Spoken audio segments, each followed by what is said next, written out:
जय श्री कृष्ण दोस्तों, राधे राधे। ऋतु भक्ति चैनल में आप सबका स्वागत है। आज श्रीमद् भागवत महापुराण में 11वां अध्याय आरंभ होगा। द्वारका में श्री कृष्ण का रजोचित स्वागत। सूत जी कहते हैं, श्री कृष्ण ने अपने समृद्ध अनर्त देश में पहुंचकर वहां के लोगों की विरह वेदना बहुत कुछ शांत करते हुए अपना श्रेष्ठ पांचान्य नामक शंख बजाया। भगवान के होठों की लाली से लाल हुआ वे श्वेत वर्ण का शंख बजते समय उनके कर कमलों में ऐसा शोभायमान हुआ जैसे लाल रंग के कमलों पर बैठकर कोई राजहंस उच्च स्वर में मधुर गान कर रहा हो। भगवान के शंख की वे ध्वनि संसार के भय को भयभीत करने वाली है। उसे सुनकर सारी प्रजा अपने स्वामी श्री कृष्ण के दर्शन की लालसा से नगर के बाहर निकल आई। भगवान श्री कृष्ण आत्माराम हैं। वे अपने आत्म लाभ से ही सदा सर्वदा पूर्ण काम हैं। फिर भी जैसे लोग बड़े आदर से भगवान सूर्यदेव को भी दीपदान करते हैं, वैसे ही अनेक प्रकार की भेंटों से प्रजा ने श्री कृष्ण का स्वागत किया। सबके मुख कमल प्रेम से खिल उठे।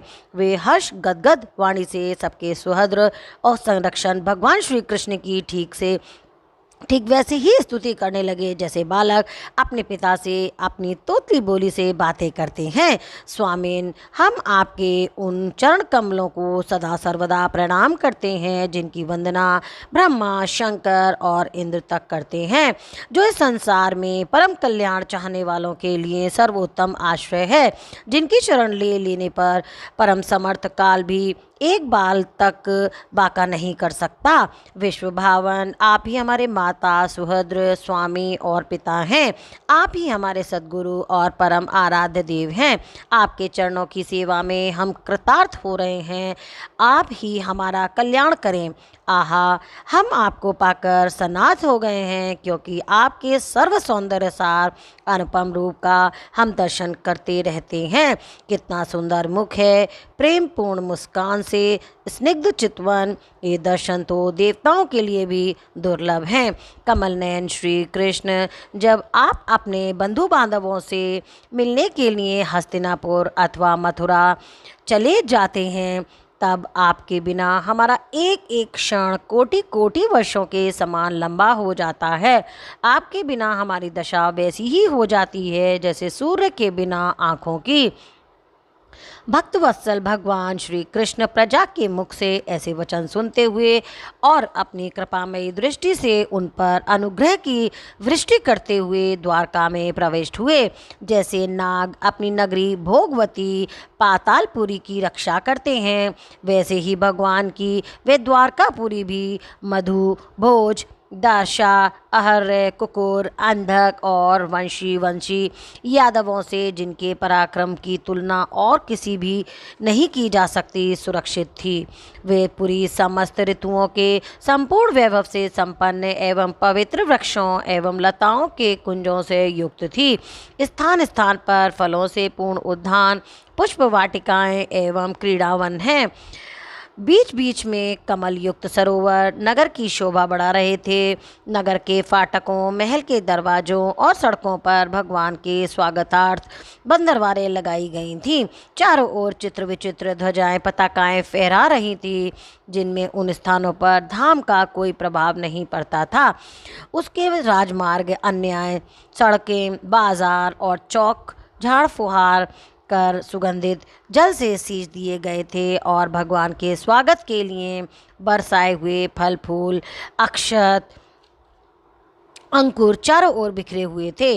घरों के प्रत्येक द्वार पर दही, अक्षत फल, ईख, जल से भरे हुए कलश, उपहार की वस्तुएं और धूप दीप आदि सजा दिए गए थे। उदार शिरोमणि वसुदेव, अक्रूर, उग्रसेन, अद्भुत पराक्रमी बलराम, प्रद्युम्न, चारुद्रेषा और जामवंती नंदन साम ने जब ये सुना कि हमारे प्रियतम भगवान श्री कृष्ण आ रहे हैं, तब उनके मन में इतना आनंद उमड़ा कि उन लोगों ने अपने सभी आवश्यक कार्य, सोना, बैठना और भोजन आदि छोड़ दिए। प्रेम के आवेग से उनका हृदय उछलने लगा। वे मंगल कुश ने लिए एक गजराज को आगे करके स्वस्त्यपन पाठ करते हुए और मांगलिक सामग्रियों से सुसज्जित ब्राह्मण को साथ लेकर चले। शंख और तुरही आदि बाजे बजने लगे और वेद ध्वनि होने लगी। वे सब हर्षित होकर रथों पर सवार हुए और बड़ी आदर बुद्धि से भगवान की आगमनी करने लगे। साथ ही भगवान श्री कृष्ण के दर्शन के लिए उत्सुक सैकड़ों श्रेष्ठ वारांगनाएं, जिनके मुख कपोलों पर चमचमाते हुए कुंडलों की कांति पड़ने से बड़े सुंदर दिखते थे, पालकियों पर चढ़कर भगवान की आगमनी के लिए चल दिए। बहुत से नट, नाचने वाले, गाने वाले, विरध बखानने वाले, सूत, मागध और बंदी जन भगवान श्री कृष्ण के अद्भुत चरित्रों का गायन करते हुए चले। भगवान श्री कृष्ण ने बंधु बांधवों, नागरिकों और सेवकों से उनकी योग्यता के अनुसार अलग अलग मिलकर सबका सम्मान किया। किसी को सिर झुकाकर प्रणाम किया तो किसी को वाणी से अभिवादन किया, किसी को हृदय से लगाया तो किसी को हाथ मिलाया, किसी की ओर देखकर मुस्कुरा भर दिया और किसी को केवल प्रेम भरी दृष्टि से देख लिया। जिसकी जो इच्छा थी उसे वही वरदान दिया। इस प्रकार चांडाल पर्यंत सबको संतुष्ट करके गुरुजन, संपत्नी, ब्राह्मण और वृद्धों तथा दूसरे लोगों को भी आशीर्वाद ग्रहण करते एवं बंदी जनों से विरुद्धावली सुनते हुए सबके साथ भगवान श्री कृष्ण नगर में प्रवेश करते हैं। शौनक जी जिस समय भगवान राजमार्ग से जा रहे थे उस समय द्वारका की कुल कमनियाँ भगवान के दर्शन को ही परम आनंद मानकर अपनी अपनी अटारियों पर चढ़ गई थीं। भगवान का वक्षस्थल मूर्तिमान सौंदर्य लक्ष्मी का निवास स्थान है। उनका मुख अरविंद नेत्रों के द्वारा पान करने के लिए सौंदर्य सुधा से भरा हुआ पात्र है। उनकी भुजाएं लोकपालों को भी शक्ति देने वाली हैं। उनके चरण कमल भक्त परमहंसाओं के आश्रय हैं। उनके अंग अंग शोभा के धाम हैं। भगवान की इस छवि को द्वारकावासी नित्य निरंतर निहारते रहते हैं, फिर भी उनकी आंखें एक क्षण के लिए भी तृप्त नहीं होती। द्वारका के राजपथ पर भगवान श्री कृष्ण के ऊपर श्वेत वर्ण का छत्र तना हुआ था। श्वेत चवर डुलाए जा रहे थे। चारों ओर से पुष्पों की वर्षा हो रही थी। वे पीतांबर और वनमाला धारण किए हुए थे। इस समय वे ऐसे शोभायमान हुए मानो श्याम मेघ एक ही साथ सूर्य, चंद्रमा, इंद्रधनुष और बिजली से शोभायमान हो। भगवान सबसे पहले अपने माता पिता के महल में गए। वहां उन्होंने बड़े आनंद से देवकी आदि सातों माताओं को चरणों पर सिर रखकर प्रणाम किया और माताओं ने उन्हें अपने हृदय से लगाकर गोद में बैठा लिया। स्नेह के कारण उनके स्तनों से दूध की धारा बहने लगी। उनका हृदय हर्ष से विहल हो गया और वे आनंद के आंसुओं से उनका अभिषेक करने लगी। माताओं से आज्ञा लेकर वे अपने समस्त भोग सामग्रियों से संपन्न सर्वश्रेष्ठ भवन में गए। उसमें 16,000 पत्नियों के अलग अलग महल थे। अपने प्राणनाथ भगवान श्री कृष्ण को बहुत दिन बाहर रहने के बाद घर आया देखकर रानियों के हृदय में बड़ा ही आनंद हुआ। उन्हें अपने निकट देखकर वे एकाएक ध्यान छोड़कर उठ खड़ी हुईं। उन्होंने केवल आसन को ही नहीं बल्कि उन नियमों को भी त्याग दिया जिन्हें उन्होंने पति के प्रवासी होने पर ग्रहण किया था। उस समय उनके मुख और नेत्रों में लज्जा छा गई थी। भगवान के प्रति उनका भाव बड़ा ही गंभीर था। उन्होंने पहले मन ही मन, फिर नेत्रों के द्वारा और तत्पश्चात पुत्रों के बहाने शरीर से उनका आलिंगन किया। शौनक जी उस समय उनके नेत्रों में जो प्रेम के आंसू झलक आए थे उन्हें संकोचवश उन्होंने बहुत रोका, फिर भी विवशता के कारण वे ढल ही गए। यद्यपि भगवान श्री कृष्ण एकांत में सर्वदा ही उनके पास रहते थे, तथापि उनके चरण कमल उन्हें पद पद पर नए नए जान पड़ते थे। भला स्वभाव से ही चंचल लक्ष्मी, जिन्हें एक क्षण के लिए भी कभी नहीं छोड़ती, उनकी संनिधि से किस स्त्री की तृप्ति हो सकती है।